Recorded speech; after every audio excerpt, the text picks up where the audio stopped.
Sir अभी अवाम जो है वो फाकों पे मजबूर हो गई है। इसके लिए क्या करे अवाम? किससे पूछे? इसका सिर्फ़ और सिर्फ़ बाजवा साहब से पूछना चाहिए। पाकिस्तान में हम कोरोना से भी निकल आए, सैलाब से भी निकल आए, लेकिन क्या हम डिफ़ॉल्ट से बच सकते हैं? एक्चुअल जो अगर आप देखें ग्राउंड रियलिटी जो है वो तो यही है कि हमारे हाथ में अब कुछ भी नहीं रहा। कहना नहीं चाहिए, शर्मिंदगी वाली बात है कि हम 2 नंबरियाँ ही कर रहे हैं और कुछ नहीं कर रहे। या फिर हम कब तक माँगते रहेंगे? जब तक हम इंसान नहीं बनेंगे, जब तक हमारे अंदर कोई इज़्ज़त नाम की चीज़ नहीं आएगी। अस्सलाम वालेकुम, मैं हूँ ज़ारा मुस्तफ़ा और आप देख रहे हैं इंसाफ डिजिटल। आज फूड इन्फ्लेशन पर बात करने के लिए हम लंदन में मुकीम पाकिस्तान के नामवर साबिर साबिर शाकिर से बात करेंगे। तो आइए गुफ्तगू का आगाज़ करते हैं। अस्सलाम वालेकुम साबिर साहब, कैसे हैं आप? ज़बरदस्त, अल्लाह का शुक्र है। सर ये पाकिस्तान में क्या हो रहा है? रिजीम चेंज ऑपरेशन के नतीजे में किसी कोई वज़ीर-आज़म बन गया, किसी को NRO2 मिल गया, किसी के नैब केसेस खत्म हो गए। अवाम पूछ रही है, अवाम को क्या मिला? आवाम को पूछना चाहिए बाजवा साहब से कि वो बताएँ कि आवाम को क्या मिला? क्योंकि इस रेजीम चेंज में पाकिस्तान को नुकसान पहुँचा, पाकिस्तान के अवाम को नुकसान पहुँचा और अफ़वाज पाकिस्तान को नुकसान पहुँचा। इस 3 के अलावा बाकी सबको फ़ायदा हुआ है। पॉलिटिकल पार्टीज़ आप ले लें, जो इस वक़्त हुक्मरान इत्तेहाद है, उन सबको इक़्तिदार मिल गया। पाकिस्तान तहरीक-ए-इंसाफ़ इमरान खान साहब, उनको भी नुकसान नहीं हुआ। उनको भी मकबूलियत और शोहरत मिल गई और उनका वोट बैंक बढ़ गया, उनका पॉलिटिकल कैपिटल बढ़ गया और वो मकबूलियत और शोहरत की बुलंदियों तक पहुँच गए और इस वक़्त 75% पाकिस्तान के अवाम उनके तलबगार हैं। तो पाकिस्तान को और पाकिस्तान के अवाम को इससे कोई फ़ायदा नहीं हुआ। इस वक़्त आप मार्केट्स देख लें कि अशिया खुर्दनोश, आटे की जो कीमत है, जो आटा जिसके बगैर ज़िंदगी बेईमानी और मजबूर हर आदमी, हर गरीब आदमी, मज़दूर आदमी, उसने रोटी खानी है। तो आटा जो है वो ₹150 फ़ी किलो तक और उससे भी ऊपर तक जा चुका है और सर फ्यूल प्राइसेज़ 20 हैं। किलो सर 20 किलो आटे के थैले की कीमत आज के रेट के मुताबिक 3300 रुपए किलो है। 3300 जी, रुपए किलो फी थैला है। तो तो अब देखिए ₹150 कि से भी एक आदमी, एक मजदूर जिसकी दिहाड़ी ही 300 रुपए 400 रुपए है, वो 3300 रुपए का 20 किलो का थैला कैसे खरीद सकता है? बिल्कुल यही बात है कि हर रोज़ और उसकी वजह ये है कि पाकिस्तान में इस वक़्त रिट ऑफ द गवर्नमेंट ख़त्म हो चुकी है, रिट ऑफ स्टेट ख़त्म हो चुकी है।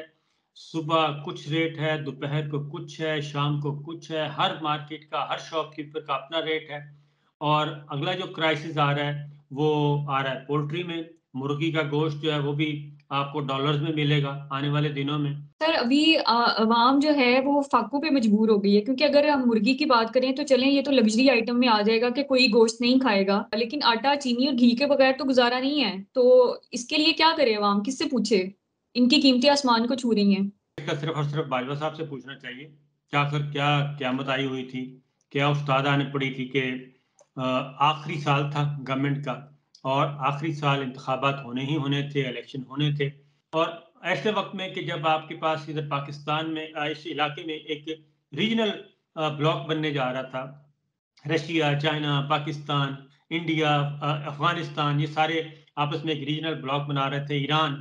तो उस सारे के सारे प्रोसेस को ख़त्म किया गया और दोबारा से इस रीजन में अमेरिकन फुटप्रिंट्स लाने की कोशिश की गई और जो कि अभी भी जारी है।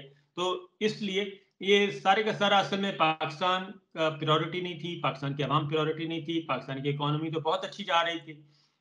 वो कहा हम 6% ग्रोथ थी और पाकिस्तान को एक रोल मॉडल के तौर पे लिया जा रहा था।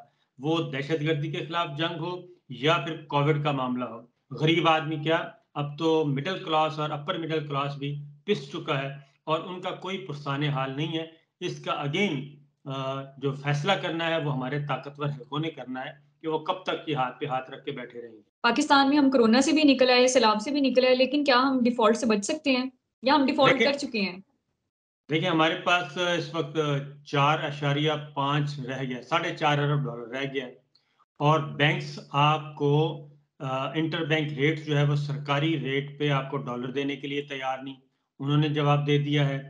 बाहर से आपकी कोई एलसीज़ खोलने के लिए तैयार नहीं। वो कहते हैं कि आप उस मुल्क के लिए एलसीज़ खोलना चाहते हैं और उसके लिए कि जहाँ जो $500 तक की एलसीज़ खोलने के लिए तैयार नहीं है। तो सिचुएशन तो इस वक्त ये एक्चुअल जो अगर आप देखें ग्राउंड रियलिटी जो है वो तो यही है कि हमारे हाथ में अब कुछ भी नहीं रहा। हम कर क्या रहे हैं? हम देख रहे हैं सऊदी अरब की तरफ कि वहाँ से कुछ पैसे आ जाएँगे, तो हमारे 2 हफ्ते गुज़र जाएँगे। यूएई से पैसे आ जाएँगे तो 4 हफ्ते वहाँ से गुज़र जाएँगे। चाइना से आएँगे तो 2 महीने वहाँ से गुज़र जाएँगे। एयरपोर्ट्स अपने बेच रहे हैं और हमारे जो बैरून मुल्क हम अपनी एम्बेसीज़ सफारत खानों की इमारतें बेच रहे हैं, अपने होटल बेच रहे हैं। ये सारी चीज़ें हम बेच-बाच के हम डंग टपाओ पॉलिसी के तहत चल रहे हैं। अब हम जा रहे हैं जिनेवा और जिनेवा में अब हम तवक्कुआत लगाए बैठे हैं कि हम उनको बताएँगे कि हमारे सैलाब में $30 अरब का नुकसान हुआ है और लिहाज़ा आप हमें पैसे दें और उससे कुछ पैसे आ जाएँगे। तो हम बिल्कुल वो कहते हैं कि बहुत ही कहना नहीं चाहिए, शर्मिंदगी वाली बात है कि हम 2 नंबरियाँ ही कर रहे हैं और कुछ नहीं कर रहे। हम माँगते हैं और हमें माँगने की आदत पड़ चुकी है, आखिर हम कब तक माँगते रहेंगे? जब तक हम इंसान नहीं बनेंगे, जब तक हमारे अंदर कोई कोई इज़्ज़त नाम की चीज़ नहीं आएगी। देखिए, हम पाकिस्तान को चलाते हैं बिल्कुल एक बेगाने की तरह, जबकि जितनी भी इस वक़्त रूलिंग क्लास आप ले लें, रूलिंग क्लास जितनी भी, ख़्वाह वो सिविल है, ख़्वाह वो मिलिट्री साइड है।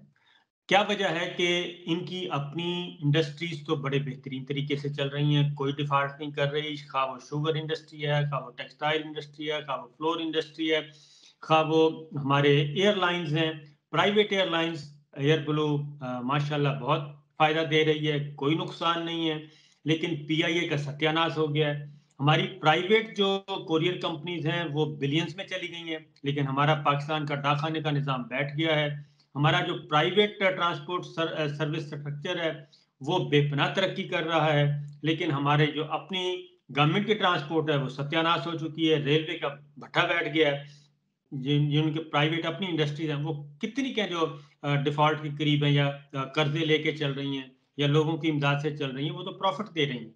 सर अभी पाकिस्तान में इतना बहरान आ चुका है, इसका हल सिर्फ इलेक्शन में है। लेकिन अगर चौधरी परवेज़ इलाही पंजाब असेंबली तहलील नहीं करते, तो क्या 2023 में आप इलेक्शन देखते हैं? देखिए, इलेक्शन तो होना ही होना है 2023 में। इसको तो कोई भी नहीं रोक सकता। ये 2 महीने बाद हो सकता है, पहले हो सकता है। लेकिन इस वक़्त जो सिचुएशन देख रहे हैं, उसमें तो मुझे नहीं लगता कि ये गवर्नमेंट जो है वो ये सिस्टम बहुत ज़्यादा देर तक चलने वाला है। उसकी रीज़न है कि कौमी सलामती कमेटी का जो इजलास हुआ है, उसमें वाज़ेह तौर पे ये बताया गया है कि आपके पास टाइम है 2 महीने का। 4-6 हफ्ते का रोड मैप लेके आएँ, आपने करना क्या है? तो मुझे नहीं लगता कि वो कोई रोड मैप इनके पास है और कोई ऐसा ये एफर्ट पुट करना चाह रहे हैं क्योंकि बल्कि ये तो उल्टा माँग रहे हैं कि पहले हमें पंजाब वापस करें, पहले आप ओपनली आके बताएँ कि हम आपके साथ खड़े हैं और ये पब्लिक स्टेटमेंट आनी चाहिए। ये सिर्फ़ इंटरनली दुनिया को भी बताएँ कि ये गवर्नमेंट कंटिन्यू करेगी और सिर्फ़ ये नहीं करेगी बस अगला इलेक्शन भी हमें आप लेके दें। वो तो इस तरह की गारंटीज़ माँग रहे हैं हमारी मिलिट्री लीडरशिप से और मिलिट्री एस्टेब्लिशमेंट से। तो इस तरह की गारंटीज़ ना दी जा सकती हैं, ना दी जानी चाहिए और ना ही उनके बस में है। जो इस वक़्त अवामुन्नास की सूरत-ए-हाल है पाकिस्तान में जो इस वक़्त परसेप्शन है, वो तो इनके बारे में माइनस की तरफ जा रहा है। Thank you so much sir. इंशाल्लाह आपसे फिर किसी और मौज़ू पर ज़रूर बात होगी। मुझे इजाज़त दें। अल्लाह हाफ़िज़। ओके, अल्लाह हाफ़िज़।